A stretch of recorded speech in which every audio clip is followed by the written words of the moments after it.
Alright, I think we're pretty much good to go. Hey everybody, if you guys don't know me, my name is SPS Debo, at least on Twitch, but my name is just Debo. I'm a Diablo player for many of years now, played back in the day since Diablo 2. Picked up the torch, kept playing in Diablo 3. Been playing since the original beta version on the PC version, and been playing ever since. Recently, the console version of the game just came out, so I actually just wanted to do a quick video because there's a lot of people coming into the world of Diablo that's never either experienced it before. Maybe they played Diablo 2, but they haven't played Diablo 3. They don't really have, understanding of what gets their character to torment level 1, or even why we want to get your character to torment level 1, or just how to get the most out of your character, increase how much more damage that they do, or increase their survivability, or what things you should actually be going or looking for when you're starting the game. Or at least that's on the console aspect. Pretty much everybody in the PC version pretty much knows what to do.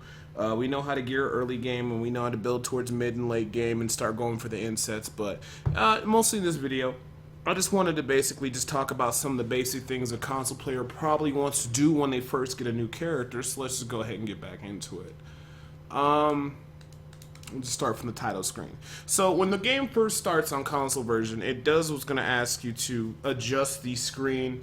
You just follow the instructions there, and it will basically get everything aligned the way you need it to be on your own personal screen, what have you not. And then after that, you pretty much will start the game, and you'll go ahead, and then this will be the first thing that you see. Now, if you haven't made a character yet, it will ask you for the option to go ahead and create your first character. Or if you export your character from another version of the game, of course, you'll just simply go down to more options, or actually I do believe it actually will already be inside the game if I'm not incorrect, or there'll be an option for that. But we're pretty much assuming that you're new to Diablo, you made a new character, and you're wondering some of the initial things you should do. One of the main things you definitely should do is just go ahead and hit the select button, whatever it's for your console out there, and you want to go ahead and set it to friends only. And the reason why you wanted to set it to friends only for the, or I'm sorry, not friends only. What you want to say it to is invite only. And the reason why you want to set it to invite only, you want to be aware of who's jumping inside of your games and who's leaving your games, or who has the power to come into it. Because the thing in Diablo 3 is the game actually rewards you for getting a lot of friends into your friends list, because the more people on your friends list, the more rewards you can get and the faster you can get up your character, which is a good incentive for a lot of people to do.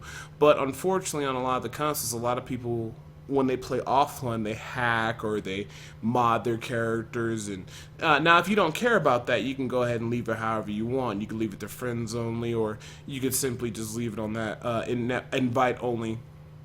Either or, if you don't care about people hacking, not a big deal, but I do. So you definitely want to just go to your network settings. Like I said again, set it to invite only, and that makes it so no one, unless you bring them into the game, can actually join your game. Now the next thing that you actually want to do is go to options, and you're going to go to gameplay, and then you're going to make sure you get elective mode checkmark. This allows you to put the skills wherever you want on your control pad. This is very important. A lot of people ask me like this when they first start the game, and they wonder why they can't have like 2 skills from the same tree on the same key, or on their controllers a certain way. Putting elective mode on, like it says, enables the assign of any skill to any skill button. So make that sure that's checked. You want display health bars on. You want to be aware of your health bars and what's going on. You want the monster's health bar on. You also want to display player names. Well, that's debatable. Depends on you, but I like to have it checked. Healing numbers, damage numbers, so you can see what's going on the screen. Critical damage numbers is very important, along with defensive messages. And then also show item draw and drop. You don't really need that. Well, if you're a brand new character, the tutorials do help, but I had to take this away. Auto equip items, you can leave this on or off. Basically what happens if you don't have an item equipped to a certain socket or a certain slot on your character and you pick it up, it'll automatically be sent there. Show advanced tooltips. This allows you to see like what % damages skills and certain items and stuff are based upon, or mostly, I'm sorry, skills and passives. It goes into detail of what it does, and like for instance, like what's a good example? Let's say you looked at the skill called poison darts for the witch doctor. It would just show poison darts. It wouldn't show any of the damage, what percentages, and what stuff like that. But if you put it on show advanced tooltips, It shows additional information like what the property is, what the damage is, and this is just something you just want to go ahead and have checked marked off to save you a lot of trouble in the long run, so you know what damage numbers you're dealing with and how much percent of a weapon damage a skill does and whatnot. Now, I don't really play a lot of co-op, so I have enabled smart minimap and co-op. That's something probably you want to do if you're playing with somebody, you're playing like locally or over the internet. Well, you probably wouldn't need it over the internet, but probably that pertains to when you're playing locally. Show story objectives. If you're going through story mode, that's going to be important, so you can just get through the story mode as quick as possible, so you can open adventure mode, and the game can point you in the right direction where you need to go to the next area, or if you can't find a certain area where you're supposed to progress to, they'll put like an arrow or a flashing circle on your mini map so you know where to go. And of course, you want the same thing to happen definitely for bounty objectives, so that when things start to go down, it just keeps showing what's this basically your current bounty is, and just so that you don't get yourself lost. So, after you went inside the gameplay and just turn all that on, you're pretty much good to go. Really not too much about multiplayer. I know there's regional override off if you want to play with different people across the world and stuff like that. You might want to turn that on, but sometimes it does lag a little bit, but that's totally up to you. Your controller settings and also your Battle.net settings. If you're a new player, I'd highly advise to go to battle.net. You can see battle.net/PlayStation. It's the link to your existing Battle.net account, or you create a new one. And if you do this, it makes your life a lot easier. Plus, Blizzard sends you like a legendary item to help you start leveling and get started in the world of Diablo. So you already got your options, you got your settings there, you got your network settings down. So once you go ahead and do that, what you can actually do at this point is you can go into the create the character. So I'll just go ahead and go through that real quick. We'll create a hero. We'll just pick Witch Doctor because it's my favorite class, and accept, and it makes an automatic name. You can always delete that and put whatever you like. We're just going to keep the automatic name it gave us. And then if you want triangles to make it a hardcore character, which it just did, but not a big deal. Be careful though, if you do make a hardcore character and it dies forever. And then after that, all you got to do is just hit X, and you just go ahead and select the campaign, and you go straight into story mode. Now, adventure mode won't be available unless you're importing a character from a previous version. Well, even then, even if you're importing a character from a previous version, like it's level 60 already, you're going to have to clear through the Act 5 story mode to unlock adventure mode. But just in general, you have to finish the game, Acts 1 through 5, complete them all, in order to unlock adventure mode. But since I've already went through the campaign once on one character, any new character I create can just start off right away from adventure mode. So normally you're going to end up going through campaign and going through Act 1. But in this situation, since I already have it open just to show off what I want to do, I'm just going to go ahead and put it on adventure mode. And we're just going to set it to normal. When leveling normal or hard is fine. If you'd like to increase the difficulty, that's fine too, but I really recommend hard or actually normal. Let me see here. And we're loading up. And we're loading. And we are still loading. There we go. Alright, so the first thing you want to do with your new character is, if you actually followed my guide, and I included in the description, is that if you actually imported an existing character from the other Diablo, or you bought it, or the game recognizes it, actually what a new character starts off with inside your inventory. If you pre-ordered, you'll have the Infernal Polerons, which is good to start off with, and then also the Infernal Helmet. If you had the previous pre-order of the original Diablo 3, that will also be in your new inventory. And then inside your item box, you got Angelic Wings, which of course is just rings for your character. Just something to please the eyes, if you will. You got the die for the... we got the dies for the different dies for your gear and stuff like that to change the colors and what have you not. So like, let me see here. I'll put on the Infernal Polerons, and those are the purplish color, and I do believe, if I'm correct, yeah, on the Polerons color. And what that does is it changes the Polerons color to white.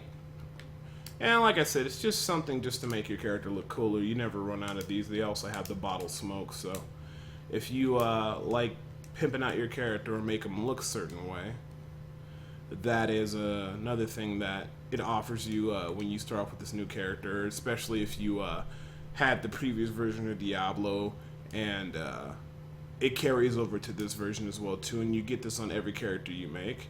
You also have a Libris Canis Mortui, or whatever they call it, and that's basically just like a little dog that follows you around. So it's nothing that really changes the gameplay that much, but it does make your life a lot about easier, especially with these gear equips that you get from when you pre-order and what have you not. So we got the Infernal Helmet, we got the Infernal Polerons, and then the first thing you should go do is go to your stash. And inside your stash, you're going to notice the Leora Gauntlets. You can't wear these to level 30, so you want to keep these until later. And that'll be something else you get, and you get that, I do believe, from pre-ordering from the last copy of the game, or the last, the Diablo 3 version. They might carry over in this version of pre-order, but I'm not too for sure. But that's the reason why I got the Leora Gauntlets. I'll be using it at level 30 if I was making a new character. You do have the Hero's Journey, which is another set of... I'm sorry, what is this? Another set of legendary shoulders that you have. And then also, let me see here, you have Drake's Amulet for the necklace. And you also have Leah's Ring. And this is the reason why you linked your Battle.net account. So you get the Bliss Signet Ring of Blizzard. And these are basically items that you're going to replace. They'll last you for a little bit, but they're going to be replaced fairly soon. But it just basically helps your character get off the ground and be able to just start doing some extra damage and get in there and just start getting those first initial levels locked out. So that's the main thing you should do when you first come in with the character. That should be some of the main things you're focusing on. So after you get your character with all the items you get from the stash from pre-ordering or things that you have before, then you're just going to simply progress through the storyline and basically push through the storyline until you defeat Mathael. After you defeat Mathael, it unlocks adventure mode.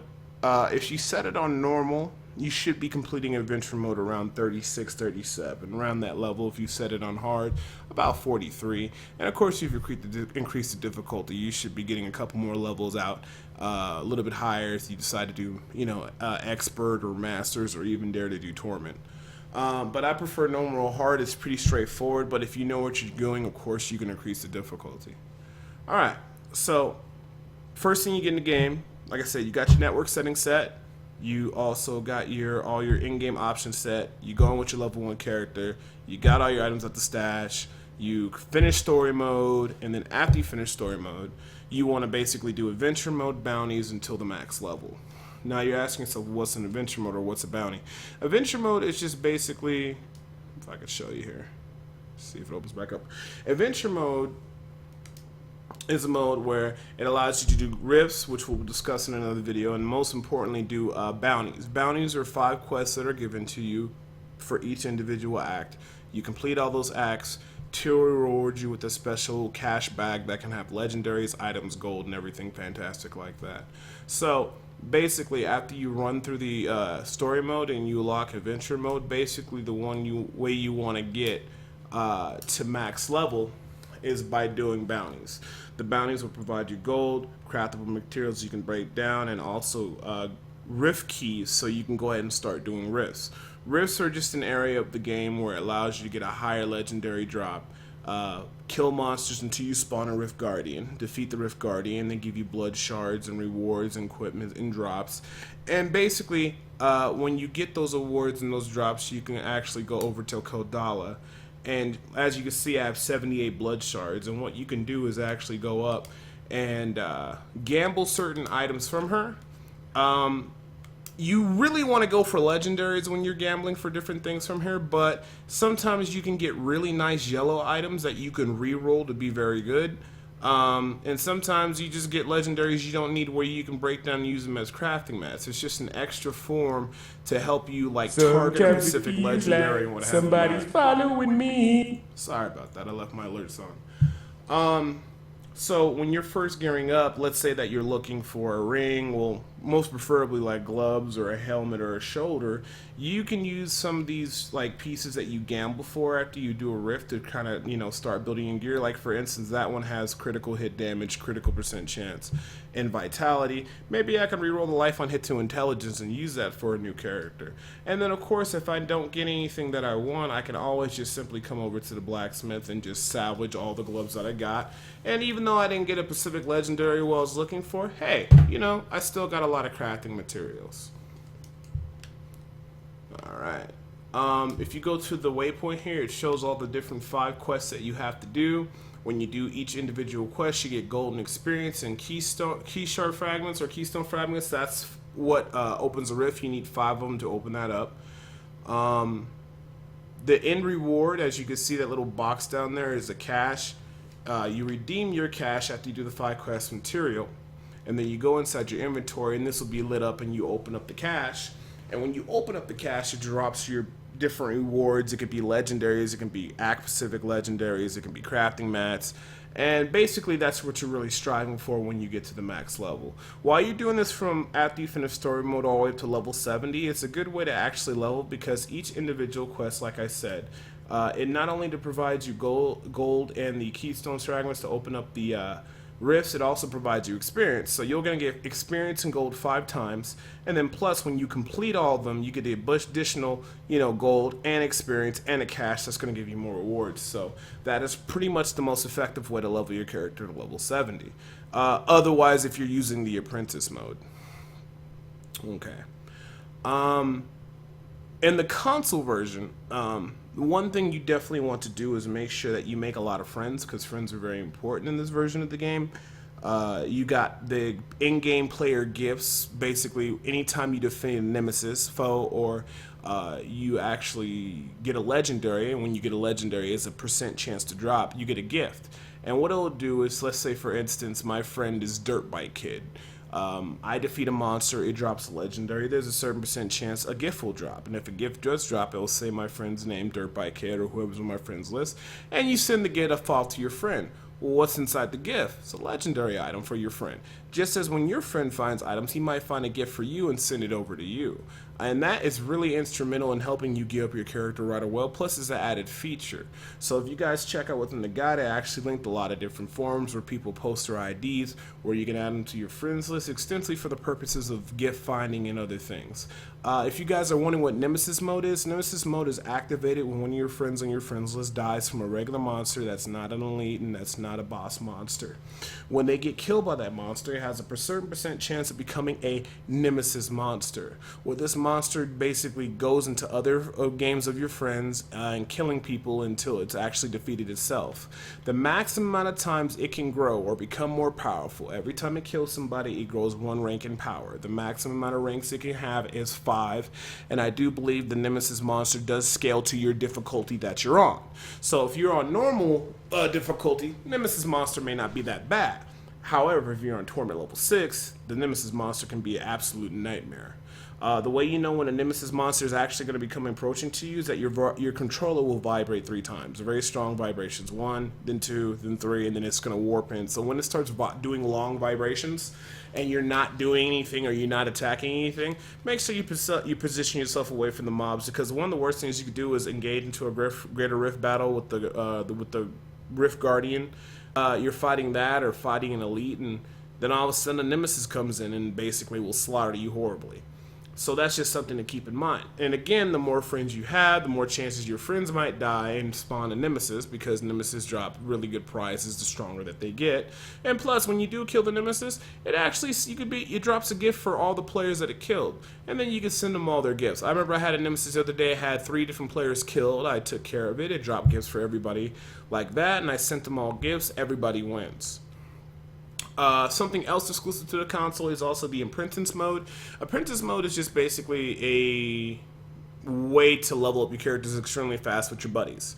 Long story short, if you have a high level character and your friend is, let's say, level 1 or level 5 or really low level, when they join in the game with you, as long as you're the highest level, create the game is automatically going to boost their stats and scale them so they can survive with you while you play and feel like they're actually adding something to the fight. And while you kill the monsters, they actually get a super big bonus of experience, and it allows for them to technically or pretty much get power leveled all the way up to level 70 or max level. So that's definitely something else you can take advantage on console. And again, I must reiterate, another reason why you want to have a good amount of people on your friends list, because it doesn't take anything away for them to have you come in apprentice mode and play with you. They level faster, you get boosted stats, you get boosted chance for items. It's definitely something that you really want to do. So you guys know what's up with the Nemesis system, you know what's up with the apprentice system, you also know about the gift system, and of course one more feature that they have is actually the mailbox. This can be used as an effective way to trade gear that you don't need or maybe you want with other players. And then also, this is where you receive gifts for everybody else. So as you can see, I have no mail. If I wanted to create mail, I can go ahead and make an information or mail to my buddy like Toxic Waste or Blaine or all the people on my friends list who play this game. And then also, if I really wanted to include something, let's just say, let's say if I wanted to add some gold, I can go ahead and just send 1,000 gold, send it to my friend, and then just hit send, accept, and I just sent him 1,000 gold. So that's something cool you can do with your friends. You can send them gold, you can send them items, they can send you items, and they can send you gold. And that, like I said, that's on the console exclusive. We don't have that on PC. We're not even allowed to trade on PC, so that's one pretty cool thing. I'm glad they kept in for the console version because the game is about trading. Alright, so now we covered all the basics. You know what to set your game settings to. You know how to get started in the system. You know what console exclusive things that you need looking forward that you have, and you know that you want to start making friends. So Debo, after level 70, what do I do?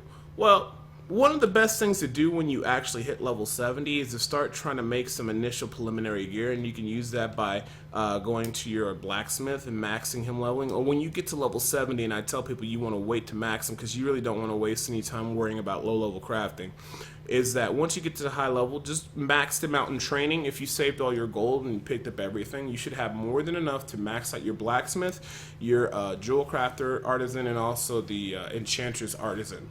And then the first things you want to do is actually, you don't even have to necessarily craft from the blacksmith. Only thing I would ever craft from him is legendary items, rings, and amulets.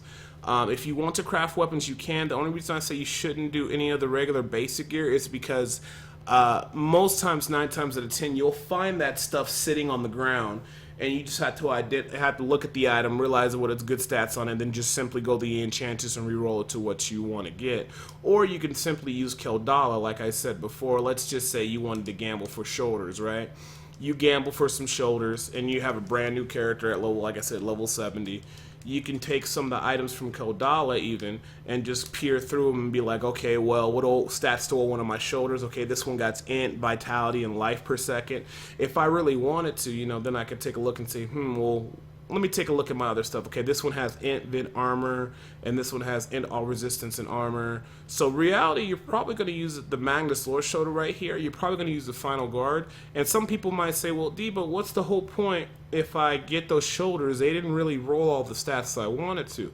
Well, this is the reason why you also max out your enchantress as well, too. Because now she can take these basic level shoulders. They have int, we want that. We want vid, we want armor. We don't want the grasp of the dead effect right now. Maybe you're, like I said, you're fresh level 70. You're not really using grasp of the dead. You want to get a little bit more survivability. So what I'm going to do is, as you can see there, she has required materials. She says I need 8 arcane dust and I need 1 of the yellow crafting materials, basically to give a reroll on this item, and it's only about 9,000 gold. So I'll go ahead and hit accept, and there you go. And I look at the stats I could roll to, life per second, cooldown of all skills, not something I really want. Now if you take a look, the gold increase. So every time you re-roll, and you only allowed to re-roll 1 stat item, the cost increases. But early on, it's not too much, especially on yellow rare items because they're very cheap. So I don't see anything that I like, so I'm just going to keep re-rolling this until maybe I grab a stat I like. So still, I got nothing, but as you notice, the gold price is still going up. And nothing that I want, so I'll re-roll it again. and nothing that I want, so I'll re-roll it again, and it's up to 22,000. It just keeps growing. Now this might seem like a lot to you, but it's really not too bad. As long as you're doing your bounties, it's really not that hard to keep re-rolling and getting certain specific stats that you want. So we're just going to keep re-rolling here until I get all resistance or life percent or something like that. Get something a little bit more favorable. And this is going actually very bad right now. I think the enchantress might embarrass me right here because I'm almost out of gold. Oh, okay, there we go. I got life percent. So now we turned an item that basically didn't seem too great into something that's pretty solid. Look, okay, I got int, I got vitality, I got life percent and armor. So in your early level 70 adventures, when I'm talking about making a rare set, you're basically going to re-roll all the stats on every single piece of gear until you get the desirable stats in which you want. And as soon as you're able to get all your yellow rare items on your character, and by yellow rare items, I mean like this. This is a good prime example. Or actually, let me show you something more I get on a regular basis here. Let me show you something I crafted early. This is something I crafted at level 70 when I first got to level 70. Very simple amulet. It has average damage, critical percent chance, and critical damage. Very solid necklace. I wish that the average damage could have been attack speed, but hey, that's okay. That kind of gives you an idea of when I'm talking about making a rare set, because a lot of people think you have to have nothing but legendaries just to move on or get to torment level 1 or increase the difficulty or get a good DPS, which you really don't need to. As long as you re-roll for the appropriate stats, and inside, like I said again, in the guide it has all the stats that you should be looking for any character. As long as you get the right stat rolls on your items, they can be all yellow rare gear, but it can get you to torment level 1 just as long as you're using or saving the good pieces of gear from the drops that you fight enemies from, and you're going over to the enchantress and basically you're just re-rolling for the stats that you want. And then after you get all the basic yellow items, that will be able to basically get you into torment level 1. And the reason why we're so focused on torment level 1 is because on torment level 1, that's when all your set legendaries for all your classes drop. And you're wondering, well, what's a set legendary? A set legendary is something like the Zunimasa Amaro. It's a set 3-piece for the Witch Doctor, and it provides its own stats and bonus for the Witch Doctor, but the only way you can get this item to drop is if you're on torment level 1 or higher. Also, legendary potions, which are endless bottomless potions that you can use over and over again that provide you certain effects every time you drink a potion. Only those for certain items can be dropped torment level 1 starting and higher. So that's what the ultimate goal is get to level 70, get your character crafted out with some nice yellow basic items, get to torment level 1, and start crafting your initial major legendary sets. You don't really want to do too much jewel crafting in the beginning. It is very expensive, and it is it'll eat your gold horribly. It's insanely expensive, so I always tell people focus on your gear first, then come back a little bit later. Alright, so after you crafted the initial rare set and you're getting to torment level 1 and you're doing well for yourself, the next thing you want to actually start looking into is, because while you're leveling and killing these monsters, or as soon as you start destroying everything, what you really want to start looking into is getting you're going to get plan drops. And what I mean by plan drops, there's certain legendary drops. If you take a look, let's go ahead and go to the armor. Like Born Frozen Soul, Demon's Marrow, Oghill's Rule. All these are different little set items, especially the green ones, where when you learn these set items, these are things you can actually craft at the blacksmith that are legendary items, and they tell you straightforward what they do. Let me give you an example, like right here. Oh, I don't want to make one. Let me see. Let me see if I can compare. Okay, there we go. And on Oghill's set, this is one of the main set I mentioned in the guide because it's a good overall set, and it's basically something anybody can craft. As you can see, it's only 100k gold to craft, 3 yellows, 2 Forgotten Souls, 2 Death's Breath. So these are the things that you're going to be collecting for different sets. You may not get Oghill's right away, but usually within the first 20 hours of gameplay, you should have most of the set items for everything. I'm pretty sure I got most of the set items. And of course, once you learn a set or a legendary plan or whatever have you not for your blacksmith, you never have to relearn them again. So that's also something very nice. So. But after you get your legendary rare set, I would highly recommend crafting I can just show you, the 3-piece Oghills. I actually got my chest piece inside my storage, but the Oghills, like I said, very solid set piece, good roll on stats, and then also they have the nice set bonus of, you know, minus % damage from ranged and melee. Also, the set damage and damage from elite monsters, and I'm sorry, less damage from elite monsters and more damage for elite monsters. And also, let me see here. I am also using like a 2-piece cane set, so I can also get the 8% attack speed and the magic item find and the bonus experience, which is really nice. And I'm using that set bonus with the pants and also the gloves. And one key item that always brings it together, that's why I'm telling everybody you need to start looking for, is a Ring of Royal Grandeur, because it reduces the number of items needed for the set. So basically it turns my 3-piece Ogdos into a 2-piece set, but I still get the 3-piece set bonus. And it works with the cane set too. So that's why I tell a lot of people go for the Ogtos and the cane set, because it's a good introductory set to get you really farming on Torment level 2 or Torment level 3 for any character class, until you can start setting yourself up for that mid game. And some people are like, well, Debo, why do you call it the mid game? Well, the mid game is where you really want to start setting up for your set items and looking for completing all your pieces. When you start doing a lot more ribs, so you can start getting more blood shards and start gambling for specific item slots, so you can start gearing towards late game, which means you're getting like your full class sets and you're building towards doing the big damage where you can do Torment level 6. So if you guys need more information and more detailed stuff inside there, you guys can check out the guide. I'll have that linked inside of the description down below. I'll probably link you to the Reddit one I'm going to post up. And it just goes a little bit more into detail on what types of stats you need to do and what you need to start looking for, going for first and stuff like that. I know somebody's going to ask me why I haven't went too much into Paragon levels. Paragon levels are pretty much straightforward. They're just levels that you get, extra levels, bonus levels you get that you while you're leveling, that basically carry over to your over to the Paragon, and you could increase stat points. It's pretty self-explanatory. Like, you could put more points into intelligence or attack speed, crit chance. I'm not too focused on that right now. In my next video, I will go a lot more detail into Kaldala and the Paragon system, but this is just something to get new players in the world of Diablo the basic fundamental thinkings of what to do, set my network settings, set the game settings, how should I level my character, where I should level my character, and what's the first couple things I should be focusing on. And now you know them.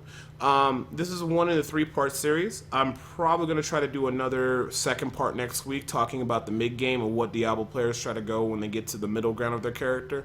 And then I'm going to wait a couple weeks so I can give my time to get my character to the end game and then just showcase what a in-game character kind of looks like and what certain sets and stats that you're looking into. If you guys ever have any questions and stuff like that, you can always hit me up on twitch.tv/SPSDebo. If you guys come into my chat room, if I can't answer your question, anybody else in the chat can.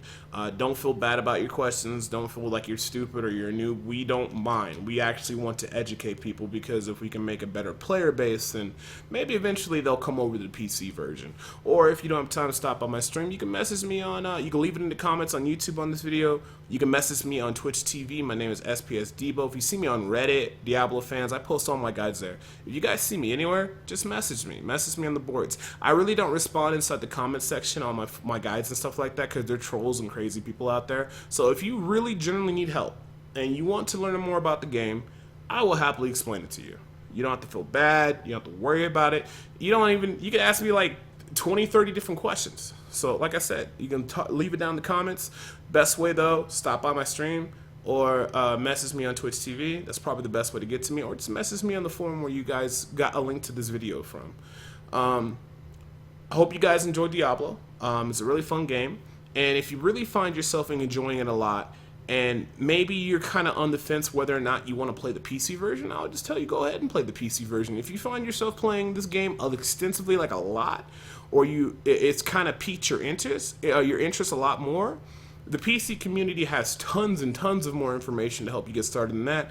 And plus, I know a lot of different sites are selling the keys for the base game and the expansion for a cheap price. So, like I said, if you need help, if you're new to the game, this game intrigues you, you want to learn more about it, we'll teach you.